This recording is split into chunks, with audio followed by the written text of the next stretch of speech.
지난주 바울의 설교를 우리가 요약해서 나눴습니다. 믿음으로 의롭게 되는 구원에 대해서 나눴습니다. 여러분 평생에 믿음의 실패가 없기를 축복합니다. 율법을 지키는 것은 실패할 수 있습니다. 착하게 사는 것도 실패할 수 있습니다. 그러나 믿음에 있어서 실패가 있어서는 절대로 안 됩니다.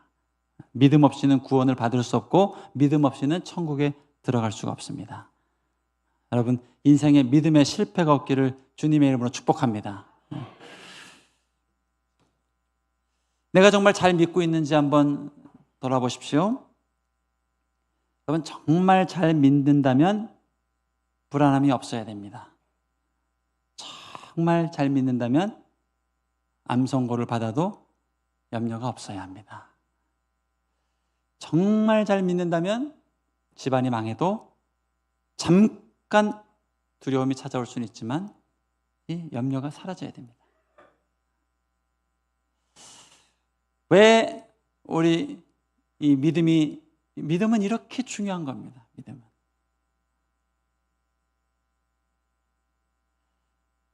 신앙생활을 오래 했다는 것은 무엇인가요? 성경 지식이 성장한 것을 의미할까요? 절대 그렇지 않습니다. 우리가 천국 가는데 성경 구절은 한 구절이면 충분합니다. 요한복음 3장 16절이면 천국 가는데 아무 장애가 없습니다. 물론 하나님을 사랑하기 때문에 엄청나게 말씀을 봅니다. 이 말씀이 내게 꿀송이처럼 답니다. 그러나 우리의 신앙이 성장했다는 것은 성경 지식이 늘어난 것을 의미한 거 아닙니다. 우리가 신앙이 성장한다는 것은 무엇인가요? 믿음이 성장하는 것을 의미합니다. 베드로는 예수님을 바라보고 물 위를 걸어갔습니다. 믿음으로 걸어갔습니다. 그러나 비바람을 보자, 풍랑을 보자 마음에 두려움이 생겼습니다. 그 즉시 물에 빠졌습니다. 물에 나와서 베드로가 주님 앞에 섰습니다. 베드로는 아마 이런 걸 기대했을지 몰라요. 야, 그래도 12명 제자 중에 너 혼자 믿음으로 걸었다. 대단하다. 이렇게 축복할 줄 알았습니다. 또 이럴 줄 알았어요. 베드로야, 그 비바람 불고 그거 보면서 물에 빠진 거, 아이고 너무 자책하지 마. 사람이라면 그럴 수 있어. 사람이라면 비바람이 불어가고 암 선고 받고 그러면은 두려워할 수 있지. 그거 너무 자책하지 마. 당연스러운 거야. 이럴 줄 알았어요. 왜냐하면 우리 주님은 따뜻하거든요. 근데 주님이요, 이 베드로한테 혼냅니다. 왜 비바람을 보고 믿음이 사라졌느냐? 왜 두려워했느냐? 믿음이 적은 자요 라고 책망을 합니다. 제가 베드로였다면 우리 예수님이 이런 얘기하시면 저는 제자 포기하고 갔을 것 같아요. 진짜 독한 분이네. 야, 이렇게 믿음으로 시작했는데 칭찬은커녕 다른 제자들 앞에서 이렇게 면박을 줘? 독한 분이네 하고 갔을 것 같아. 베드로도 그런 생각을 했을 것 같아요. 비바람 보고 염려하지 않은 사람이 누가 있습니까? 암 선고받고 염려하지 않은 사람이 누가 있어요? 당연한 거예요. 그런데 주님은 왜 믿음이 없느냐 책망을 하셔요. 놀라운 것은 베드로가 주님을 떠나지 않고 이 주님을 떠났다가도 다시 붙잡히고 그 주님 앞에 거하다 보니까 믿음이 자라기 시작합니다. 그리고 이후로는 믿음의 실패가 없는 인생을 보여줍니다. 할렐루야. 여러분 너무너무 기대가 돼요. 베드로 삶을 보면 우리는 분명히 오늘보다 내일 더 잘 믿을 것이고요, 올해보다 내년에 더 믿음이 굳건할 겁니다. 할렐루야. 하나님이 우리를 그렇게 만드실 거예요. 참 신기해요, 믿음이라는 게요. 우리가 처음에 예수님 믿을 때 예수님 갑자기 그렇게 교회 가기 싫어졌는데 교회가 나가고 싶어졌고, 그렇게 설교 말씀이 안 들렸는데 설교 말씀이 내 마음에 구원의 메시지로 다가오기 시작했고, 예수님 믿고 싶은 마음이 생겼어요. 그래서 덜컥 믿어버렸어요. 여러분 그때 처음 시작한 믿음은 100% 믿음이에요. 믿음의 10% 믿음이 아닙니다. 아무리 믿음이 성장했어도 그때 100% 믿음이었어요. 그런데요, 이 세상에서 승리하려면 뭐가 필요한가? 믿음의 지속성과 확실성이 필요해요. 이 믿음이요, 지속이 돼야 돼요. 지속이. 예배 때 받은 은혜와 하나님 날 고쳐주실 거야. 하나님 내 인생을 거룩하게 하실 거야. 하나님이 나 욕심 많은 나, 이기적인 나 베푸는 인생으로 만드실 거야. 할렐루야, 나도 그렇게 변화될 거야 믿고 나갔는데요, 집에 딱 도착했더니까 가출한 자녀가 아직도 돌아오지 않고 있어요. 어젯밤에 다툰 남편이 집 나가서 아직도 안 오고 있어요. 갔더니 이혼장을 가지고 와요. 막 이런 현실이 펼쳐지면 믿음이 쑥 사라지는 거예요. 우리에게 필요한 것은 무엇인가? 믿음의 지속성입니다. 믿음이 계속 달려야 돼요. 할렐루야. 그게 가능할까? 성경을 보니까 가능해요. 왜? 성령님이 우리를 도와주시거든요. 그리고 믿음의 확실성이 있어야 돼요. 그냥 될까 말까, 되면 좋고 아님 말고, 이게 아니라 반드시 이 콩으로 메주를 쓴다고 해도 됩니다. 됩니다. 이 예수님의 말씀에 대한 믿음의 확실성이 있어요. 제가 저는 목회를 처음 시작할 때 정말 다윗과 같은 믿음을 가지고 시작했어요. 골리앗이 다 무너질 줄 알았어요. 내 인생의 어떤 두려움의 골리앗, 내 관계의 골리앗, 상처의 골리앗 다 무너질 줄 알았어요. 그리고 믿고 시작하는데 웬걸요? 안 무너져요. 내가 설교하면은 방황하는 영혼들이 주님께 나오고 엎드리고 막 거룩하게 회복될 줄 알았어요. 교회까지 왔다는 건요, 예배당까지 왔다는 건 마음이 거의 90% 열린 거예요. 근데 설교 듣고 오히려 안 나오는 사람들이 있어요. 다 된 밥마저 못 차려 먹는 그런 경험을 막 한단 말이에요. 근데요, 그래도 제가 계속 믿었습니다. 심지어 그 공동체에서 내가 믿은 기적, 믿고 바란 비전을 이루지 못하고 떠났다 할지라도 나는 실패라고 생각하지 않고 계속 믿었어요. 물론 이해가 안 돼요. 믿었는데 결과대로 안 나왔는데 실패자죠, 실패자. 그런 이성적 합리적 결과를 듣지 않고 믿었고 하나님 들으셨고 응답하셨다. 응답이 안 됐는데 응답하셨다. 응답하셨다. 계속 믿었단 말이에요. 어느 순간 기도하는데 하나님이 제 마음에 이런 마음을 주십니다. 제가 들은 음성이니까 뭐라고 하지 마셔요. 제가 듣고 싶은 대로 듣는 거예요. 여러분도 들으셔요. 너는 개떡같이 말해도 찰떡같이 믿는구나. 이런 마음을 주셨어요. 이 시대는요, 찰떡같이 말해도 개떡같이 믿는 시대입니다. 근데 너는 개떡같이 말했는데도 찰떡같이 믿는구나. 이런 마음으로 저를 격려해 주셨어요. 보니까 사실 이런 것 같아요. 다윗 골리앗 그거 사실 너한테 준 거 아니야. 그 다윗 따로 그런 사람이 있어. 너는 그런 걸로 가면 골리앗 앞에 무너져. 사자굴에 들어간 다니엘, 그 다니엘한테 준 말씀이지. 근데 너한테 준 건 아니었어. 너 사자굴 들어가면 안 돼.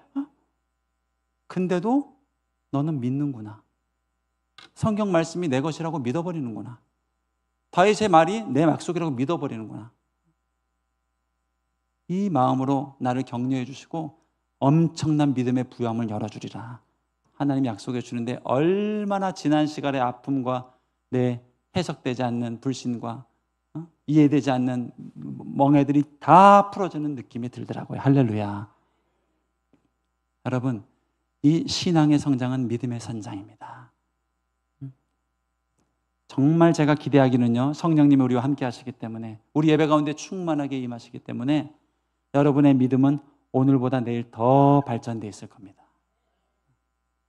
지금은 비록 예배 때 한번 은혜 받고 삶으로 돌아가면 응답되지 않는 현실, 무너진 삶, 깨어진 관계로 이 믿음이 흔들린다 할지라도 두고 보십시오. 성령께서 여러분을 도와주셔서 이제는 월요일까지는 지속이 되고, 이제는 화요일까지도 지속이 되고, 이제는 아무리 자녀가 10년, 20년 지나고 돌아오지 않아도 계속해서 일주일 내내 그 믿음에 흔들림이 없는 믿음의 사람들이 될 겁니다. 그게 베드로의 이야기고 아브라함의 이야기고 오늘 성경의 이야기입니다. 하나님 내게도 이런 믿음의 부요함을 허락하여 주시옵소서. 얼마나 기쁜지 모릅니다. 정말 믿음으로 세상을 살아가면 성경 계시록에서 말한 새하늘과 새 땅이 오늘 내게 열려 있습니다. 여러분, 믿음의 실패가 없기를 축복합니다. 한번 따라해 보겠습니다. 믿음에 실패하지 말자. 사업 실패할 수 있습니다. 관계 실패할 수 있습니다. 착하게 사는 거 실패할 수 있습니다. 율법을 지키는 거 실패할 수 있습니다. 그러나 주님이 나의 죄를 정결케 하셨다는 이 믿음의 실패가 없기를 축복합니다. 구원의 비밀입니다.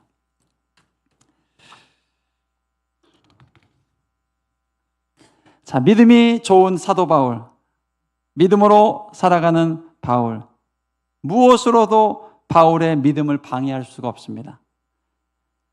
바울의 발걸음을 방해하고 복음 전도를 방해하고자 하는 사단의 2차 괴계가 시작됩니다. 무엇일까요? 유대인들의 마음에 있는 시기심과 질투, 비방하는 마음을 통해서 하나님의 나라 확장을 방해합니다. 전도하지 못하게 합니다. 이 시기심과 질투는요, 하나님 나라가 확장되는 걸 방해합니다. 그걸 활용해가지고 방해합니다. 44절, 45절 말씀 한번 보겠습니다. 시작. 그 다음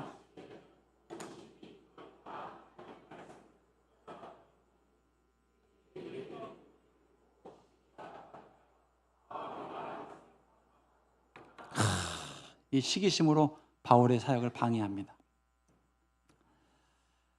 이 시기심은요, 절대로 하나님 나라를 확장하지 못하게 합니다.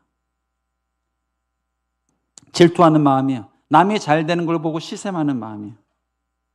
바울에게 사람들이 모이는 것을 보고, 바울의 설교를 듣고 사람들이 바뀌는 것을 보고, 그들의 마음이 나도 저 은혜를 받고 싶다.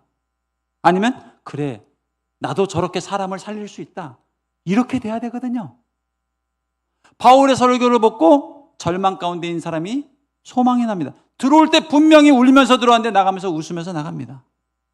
바울의 설교를 듣고 죄 짓고 살던 사람이 죄를 끊어냅니다. 이걸 유대인들이 보면 야, 진짜 용하네. 저 진짜 하나님의 역사인 것 같은데? 나도 지도자잖아. 나도 랍비잖아. 나도 종교 지도자잖아. 내게도 저런 은혜 안 주실 리가 없지 하고 엎드리고 주님 앞에 기도하면 바울처럼 승리하는 인생이 되거든요. 근데 사람 마음이 그렇지를 못해요. 그 안에 있는 시기심을 증폭시킵니다. 집까짓 게 뭔데? 저게 뭐라고? 사람들 더 많이 모이네? 다음 주 왔더니 더 많이 모이네? 안 돼. 저거 잡아야 돼. 어떻게든 저거 죽여야 돼. 어떻게든 저거 쫓아내야 돼. 이 시기심. 그리고 이 시기심은요, 하나님 나라를 방해하는 거예요. 여러분, 오늘 이후로 여러분 마음에 시기심이 날 때, 질투심이 날 때 이거를 정말 잘 관리하고 잘 다스리고 그리고 계속해서 하나님의 나라를 써내려가는 승리자가 될 수 있기를 축복합니다. 왜냐하면요, 성경에 그렇지 못한 사람들이 너무 많아요. 대표적인 게 사울입니다. 사울이 왕으로 됐을 때요, 하나님 나라가 확장이 됐습니다. 전쟁에 승리하고 괴롭히는 블레셋 백성들이 떠나가고 하나님의 나라가 확장됐습니다. 그런데요, 언제 하나님 나라가 막혔을까요? 블레셋의 군대가 강력해졌을 때? 아닙니다. 돈이 없어서? 아닙니다. 세금이 덜 거쳐서? 아닙니다. 기근이 와서? 아닙니다. 언제 하나님의 나라가 멈췄는가? 사울의 마음에 질투심이, 시기심이 생겼을 때 멈췄습니다. 어떤 시기심? 부하 다윗이요, 사울보다 위대해지는 걸 보면서 시기심이 날 때 하나님 나라가 멈춘 거예요. 아마 처음에는요, 사울이 시기심이 안 났을 거예요. 일을 잘하니까요, 어려운 것도 맡겨보고 이것도 해결해? 모두도 이기지 못하는 전쟁 맡겨보고 다 해결해요. 너무 좋다, 하나님 다윗 보내주셔서 감사해요. 아이고 감사해요 했을 거예요. 근데 이제 3개월, 6개월, 8개월 지나다 보니까요, 자기보다 더 대단해 보입니다. 그러더니 사람들이 노래소리가 들립니다. 사울이 죽인 사람은 1000명이다. 그런데 다윗이 죽인 사람은 10,000명이다. 이때부터 사울이 시기심이 나는데 이 시기심을 정복하지 못하고 다스리지 못하고 평생 시기심의 노예로 살다가 죽습니다. 하나님 나라 확장도 막히고 개인 인생의 승리도 막혀버립니다.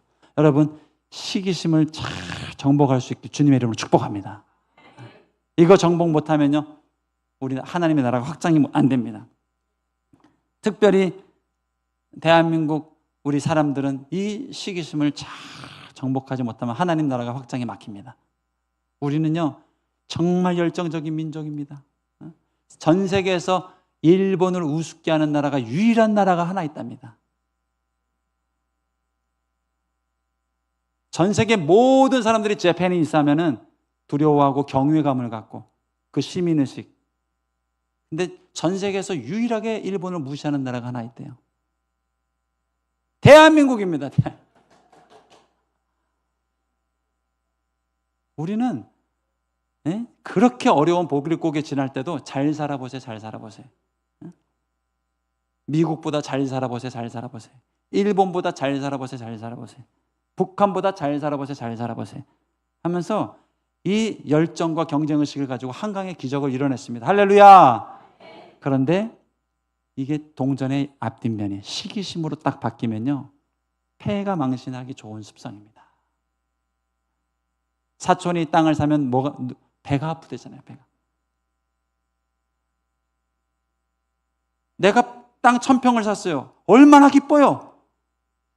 근데 갑자기 이웃 사람이 10,000평 샀다는 얘기 듣는 순간부터 절망이 시작되는 거예요.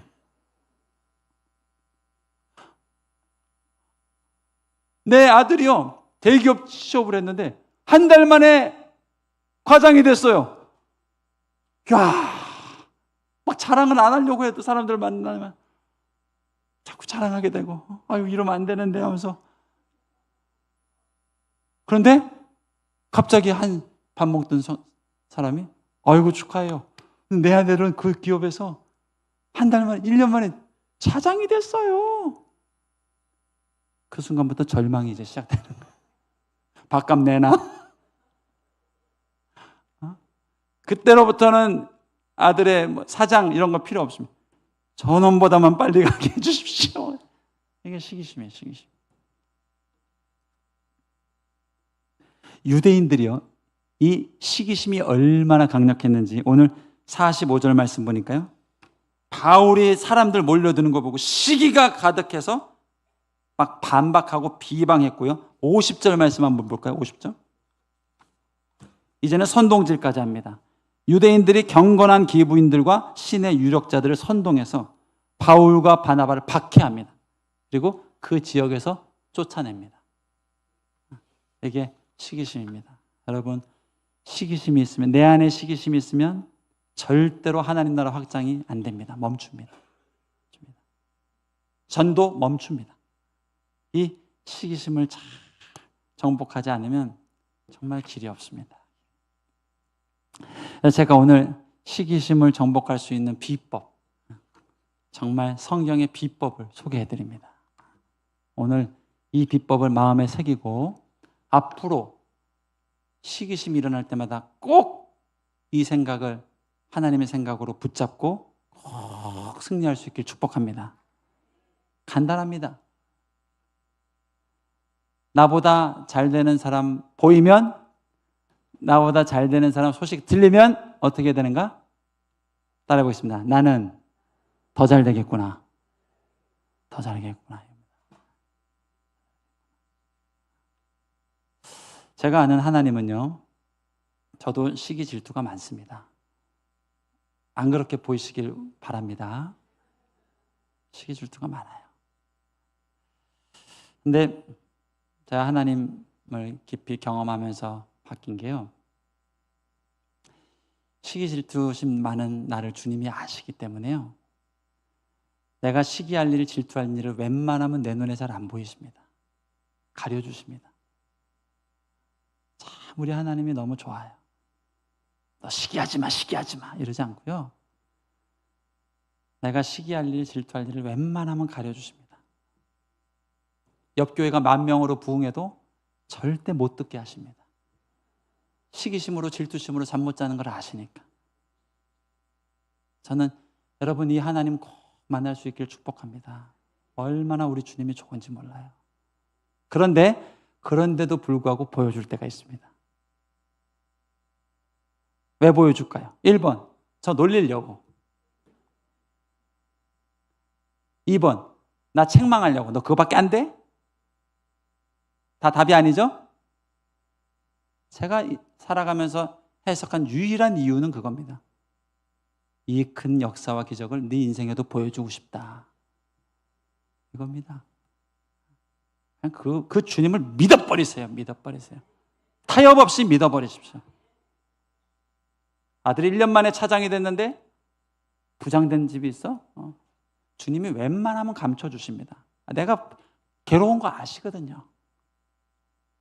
그런데도 보여줬으면 딱 생각을 바꿔야 됩니다. 아이고, 내년에 2년 만에 사장 되는 거 아니야? 백평 사서 감사해서 헌금하고 주변 사람들, 성도들 밥 나눠줬는데 갑자기 1000평 샀다고 놀려요. 내후년에 10,000평 주시는 거 아니야? 완전히 관점을 바꿔야 됩니다. 그게 하나님이 보여주신 유일한 이유입니다. 그러지 않고는 보여주실 리가 없습니다. 우리 하나님은 크고 놀라운 일을 보여주기 위해서 내 인생에 그러한 기도 제목과 열망들을 주는 겁니다. 여러분, 이렇게 관점이 바뀌어야 됩니다. 사울이요, 다윗을 보면서 무슨 생각을 해야 될까요? 오늘 제 설교를 들었다면 다윗이 10,000명을 죽이면 난 다음 전쟁에서 몇 명을 죽인다는 얘기야? 이렇게 돼야 됩니다. 그게 하나님 마음입니다. 여러분, 사울왕이 다윗은 10,000명 죽였고 사울은 1,000명 들었다, 이 노래를 사울왕이 들은 것을 하나님 보시고 어떻게 생각했을까요? 너 좀 분발해 임마, 어? 좀 더 한 15,000명 죽여야지, 이런 마음이었을까요? 아니요. 하나님은 마음이 아프셨어요. 사울이 얼마나 질투심이 많은 줄 알고, 사울이 얼마나 경쟁심이 많은 줄 알기 때문에 그 소리 최대한 안 듣게 하고 싶었어요. 근데 들었단 말이에요. 그러면 사울이 어떻게 해야 돼요? 다윗이, 내 부하 다윗이 10,000명 죽였으면 나는 몇 명 죽인다는 얘기야? 이렇게 하나님을 신뢰해 버려야 돼요.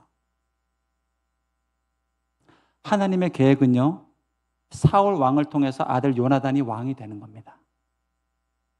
다윗은 평생 부하로 남는 게 하나님의 계획입니다. 다윗이 왕이 될 거란 기대가, 물론 나중에 왕이 돼서 그를 통해서 이새의 줄기에서 싹이 나서 다윗 지파를 통하여 예수 메시아가 나왔지만, 그것은 하나님이 나중에 인간의 실수마저도 죄악마저도 합력하여 선을 이루도록 바꾸신 하나님의 놀라운 섭리이죠.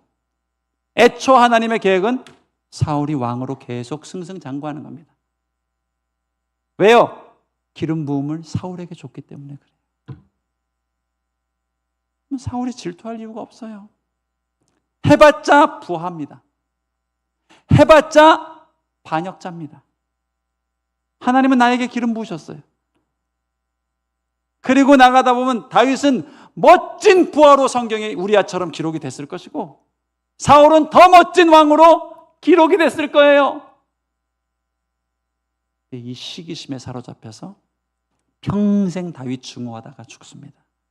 여러분, 이 관점을 바꿀 수 있길 축복합니다. 여러분이 사울이 된다면, 여러분이 사울에, 아마 그런 일 많이 생길걸요. 저도 우리 교회보다 더 부흥하는 교회가 주변에 생기면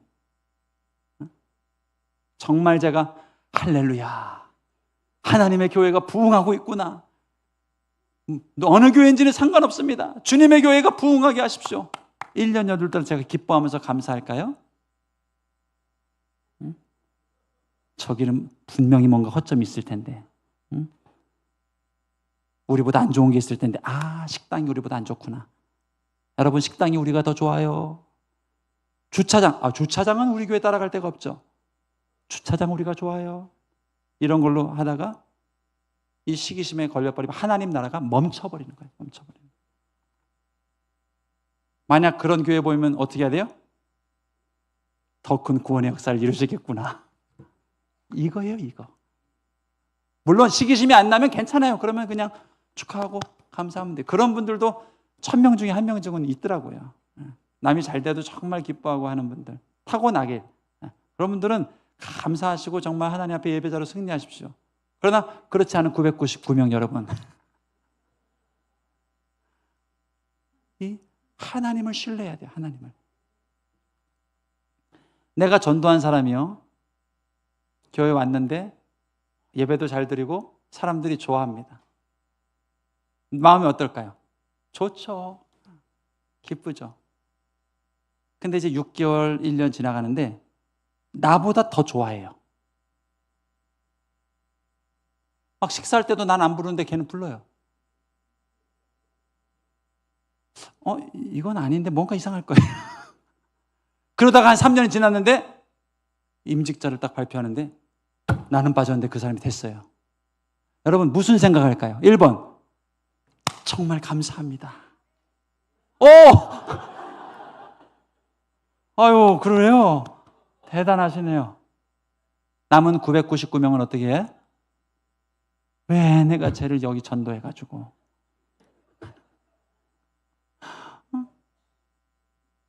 이 생각이 든다니까요. 우리 시기심이 얼마나 강한지 몰라요. 그때 어떻게 생각해야 된다고요? 나 내년에 장로 되는 거 아니야? 나 다음번에 목사님 되는 거 아니야? 꼭 이렇게 생각하셔야 됩니다. 하나님의 사랑과 관심은 여러분에게 있습니다. 여러분. 시기심은 하나님 나라를 방해합니다. 시기심은 하나님이 쓰시는 감정이 아니라 사단이 쓰는 감정입니다. 그것을 바꿔야 됩니다. 오늘 이후로 이 관점을 바꿀 수 있기를 축복합니다. 바꿔야 됩니다. 바꿔야 하나님 나라가 계속 승승장구하고 힘을 얻고 나도 위대한 인생이 될 수가 있습니다. 자, 또 하나 문제를 잠깐 다룹니다. 이제 내 안에 시기심의 문제가 아니라 다른 사람이 나를 시기해서 힘들게 하면 어떡할까요? 직장 갔더니요, 나를 엄청 시기해요. 일하는데요, 일 잘한다고 엄청 시기해요. 질투해요. 청년부 갔는데요, 인기 많다고 누나들이 엄청 막 괴롭혀요. 오빠들이 엄청 괴롭혀요. 형들이 괴롭혀요. 시기를 받을 때 어떻게 해야 될까요? 오늘 바울처럼 하나님 나라 바라보면서 신경 쓰지 말고 계속 걸어가야 됩니다. 할렐루야. 여기에 막 전전긍긍하고 왜 그러니? 내가 뭘 잘못했니? 소비하고 시간 낭비하고 감정 낭비하는 거, 이거 불신앙입니다. 불신앙. 믿음이 없어서 그럽니다. 보이는 사람이 하나님보다 더 소중하고 들리는 평가가 하나님의 평가보다 더 크게 들리기 때문이에요.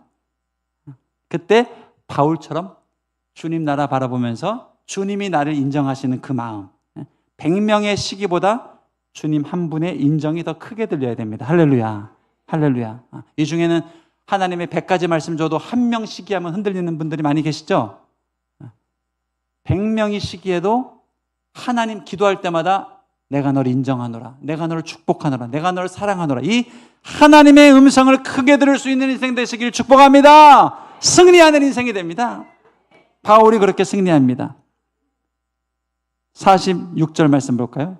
시기하는 유대인들을 보면서 바울이 이렇게 얘기합니다. 바울과 바나바가 담대히 말하여 이르되 하나님의 말씀을 마땅히 먼저 너희에게 전할 것이로되 너희가 그것을 버리고 영생을 얻기에 합당하지 않은 자로 자처하기를 우리는 주님의 길을 계속 걸어간다. 우리는 복음 전도의 길을 계속 걸어간다. 47절부터 49절까지도 한번 볼까요? 주께서 이같이 우리에게 명하시되 내가 너를 이방의 빛으로 삼아 너로 말끝까지 구원 얻게 하리라 하셨느니라 하니 이방인들이 듣고 기뻐하며 하나님 말씀을 찬송하며, 그 다음 중요합니다, 영생을 주시기로 작정된 자는 다 믿더라. 주의 말씀이 그 지방에 두루 퍼지니라. 할렐루야. 이게 하나님의 사람이 승리하는 길입니다. 어떤 시기, 어떤 모함, 어떤 비방이 와도 잠깐 힘들 수 있습니다. 잠깐 마음 아플 수 있습니다. 그러나 다시 예배하고 새벽기도 나오고 하나님의 십자가 사랑을 정조준하세요. 그냥 24시간 주님이 내게 주시는 말씀, 사랑한다, 사랑한다, 사랑한다 아들아. 넌 최고야, 최고야, 최고야. 너는 보석이야, 보석이야, 보석이야. 너는 존귀해, 존귀해, 존귀해. 이 주님의 음성을 계속 들으며 나아가면 이제는 천만인이 둘러진쳐도 하나님 나라 확장하는 사명을 감당하는 인생이 되는 거예요. 할렐루야. 이게 주님이 우리에게 주시고자 하는 믿음입니다. 믿음. 이 믿음이 잉태될지어다, 자라날지어다, 승리할지어다. 이런 믿음의 사람으로 승리할 수 있기를 축복합니다. 우리 함께 기도하겠습니다.